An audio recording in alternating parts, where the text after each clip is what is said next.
তো আমরা মূলত HTML এবং CSS এর পার্টগুলো শেষ করে ফেলেছি। তো এখন মূলত আমরা ওয়েবসাইট কিভাবে ডিজাইন করে এবং ওয়েবসাইটের কোন কন্টেন্টগুলো কোথায় কিভাবে রাখা হয় সেগুলো নিয়ে আমরা কথা বলবো, ঠিক আছে?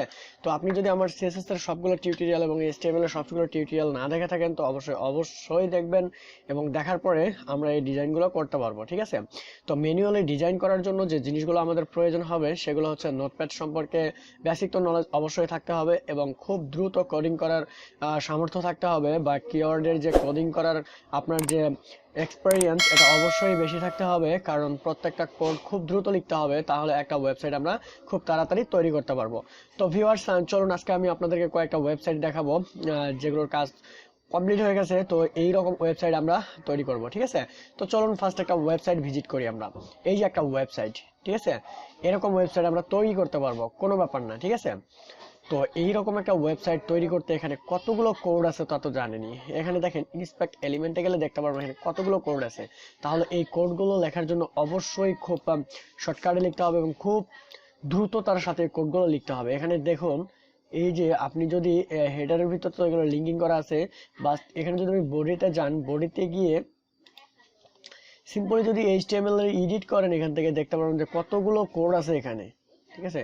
এই কোডগুলো খুব দ্রুত লিখতে হবে, যত দ্রুত লিখতে পারেন আপনি, ঠিক আছে? তো মেইন বিষয় হচ্ছে যে এই ওয়েবসাইটগুলোর কন্টেন্ট কোথায় কি রাখা হয়েছে, কিভাবে রাখা হয়েছে, CSS গুলো কিভাবে অ্যাপ্লাই করা হয়েছে সেগুলোকে মাথায় রাখতে হবে, ঠিক আছে? এই যে দেখুন, অ্যাবাউট, সার্ভিসেস, ওয়ার্কস, কন্ট্রাক্ট, মোর, ঠিক আছে? মোরে আবার আরেকটা দেওয়া আছে স্লাইডার গুলো। স্লাইডার আমরা পরে টেনশন করে গেছে, স্লাইডার তৈরি করতে হবে, স্লাইডার অনেক জাভাস্ক্রিপ্ট দিয়ে স্লাইডার তৈরি করতে হবে। তো এই যে বেসিক যে জিনিসগুলো আছে আমাদের এখানে, এই যে H1 দ্বারা এখানে কিছু লিখে আবার ফন্ট সাইজ বাড়ায় দেওয়া হয়েছে। এই যে এখানে ফন্টের সাইজ গুলো বাড়ায় দিয়ে কিছু ডিসক্রিপশন লেখা হয়েছে। এই যে এগুলো আমরা তৈরি করতে পারবো, এই যে এগুলো, এই যে সাধারণ এটা আমরা তৈরি করতে পারবো, এই যে এটা আমরা ক্লিকেবল এটা তৈরি করতে পারবো। তারপর হচ্ছে এগুলো আমরা তৈরি করতে পারবো। এই যে একটা বাটন দেওয়া হয়েছে সিম্পলি, এরকম ওয়েবসাইট আমরা তৈরি করতে পারবো। তো মেইনলি বিষয় হচ্ছে একটা ওয়েবসাইট কিভাবে তৈরি করা হচ্ছে সেই বিষয়ে আমরা এখন কথা বলবো, ঠিক আছে? জাস্ট এটা একটা ওয়ান পেজ ওয়েবসাইট। এই যে এখন ফুটারে চলে আসছি, এই যে এটা ফুটার অপশন, ঠিক আছে? এই একটা ওয়েবসাইট আমরা দেখলাম। তো আরেকটা ওয়েবসাইটে চলে আসলাম, এটা হচ্ছে অনেক ভালো মানের একটা ওয়েবসাইট।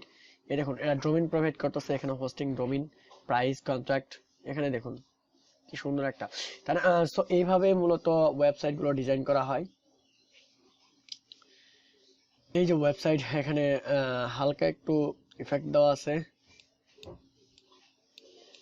দেখছেন? ওকে, সো এইভাবে মূলত আমরা ডিজাইনগুলো করব। তো এখানে ফিচার্সে ক্লিক করলে একটা ফিচার্স পেজে চলে যাব, অনেকগুলো পেজ আছে এখানে এই ওয়েবসাইটে, ঠিক আছে? এটা আরেকটা ওয়েবসাইট, ঠিক আছে? কন্ট্যাক্টে ক্লিক করলে সোজা কন্ট্যাক্ট পেজে নিয়ে যাবে, এগুলো পেজ আছে, ঠিক আছে? এই যে 1 2 3 4 5 6টা পেজে এই ওয়েবসাইটটা তৈরি হয়েছে, ঠিক আছে? এই যে এভাবে ওয়েবসাইট গুলো তৈরি করা হচ্ছে। এটা হচ্ছে ফুটার অপশন। তো প্রত্যেকটা ওয়েবসাইটের একটা করে হেডার, ফুটার এগুলো থাকবেই, মাস্ট বি। তো আরেকটা ওয়েবসাইট দেখুন, এটা একটা ওয়েবসাইট। এই থিমগুলো কত সুন্দর থিম। সো এই যে দেখুন, এখানে একটা সবচেয়ে ভালো যে জিনিসটা সেটা হচ্ছে, দেখুন একটু লক্ষ্য করেন, আমি রিলোড দিচ্ছি আবার, এই দেখুন এগুলো আমরা তৈরি করতে পারবো খুব সহজেই। এগুলা তৈরি করতে আমাদেরকে একটু সময় দিতে হবে, বাট এগুলো আমরা তৈরি করতে পারবো, ঠিক আছে? এই যে একটা ওয়েবসাইট তৈরি করা হয়েছে খুব সুন্দর সুন্দর কন্টেন্ট দ্বারা। তো মূলত যে ওয়েবসাইটে আপনি ভিজিট করুন না কেন, সবগুলো ওয়েবসাইটই প্রায় সেম। জাস্ট এই উপরে এগুলো থাকতেছে, একটা ফুটার অপশন থাকতেছে, বডির ভিতরে কিছু অপশন লেখা আছে, এইগুলোই একটা ওয়েবসাইটের মূলত এগুলোই থাকে, ঠিক আছে? তো এই যে এগুলো, এই ওয়েবসাইটে অনেকগুলো পেজ তৈরি করা আছে, ঠিক আছে? দেখুন আমরা যদি হিসাব করি, এখানে একটা পেজ যেটা মাউস পয়েন্টার নিয়ে রাখছে, এখানে একটা পেজ 1 2 3 4 5, এই একটা হোমের ভিতরে 5টা পেজ আছে। এখানে এই কোম্পানি নেওয়ার পরে এই কোম্পানির ভিতরে দেখুন, এখানে অ্যাবাউট আস, সার্ভিসেস, এখানে দেখুন 1 2 3 4 5, এটা নিয়ে 6টা। এই যে অনেকগুলো পেজ তৈরি করা আছে। আমরা যদি এখানে ক্লিক করি, সার্ভিসেস চলে যাবে, ঠিক আছে? এই দেখুন স্মুথলি আসতেছে। এগুলো স্মুথলি আসার কারণ হচ্ছে আমাদের এখানে ওয়াও স্লাইডার ইউজ করা আছে, ওয়াও স্লাইডার। তো ওয়াও স্লাইডার আমরা ইউজ করা শিখবো, কোনো সমস্যা নেই। এগুলো ব্যাকগ্রাউন্ড দেওয়া আছে একটু করে।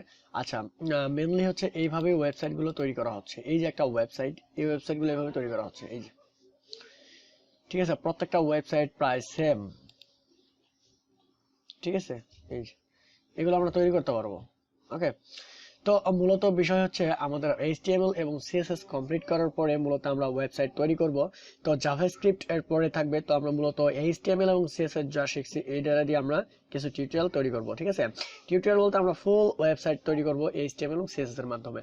তো ভিউয়ার্স, আজকের টিউটোরিয়ালটা এই পর্যন্তই। তো নেক্সট টিউটোরিয়ালে আমরা তৈরি করা শুরু করব একটা করে ওয়েবসাইট, যে ওয়েবসাইটগুলো ভালো মানের কন্টেন্ট সিস্টেম দিয়ে তৈরি করা হবে।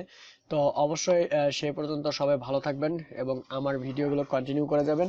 তো মেনলি হচ্ছে এখন আমরা ডিজাইন করা শুরু করে দিব এবং একটা ওয়েবসাইট কিভাবে পূর্ণাঙ্গ ডিজাইন করা যায় সেই বিষয়ে আমরা ফলো আপ করবো, ঠিক আছে। তো আজকের টিউটোরিয়াল এ পর্যন্তই, সবাই ভালো থাকবেন।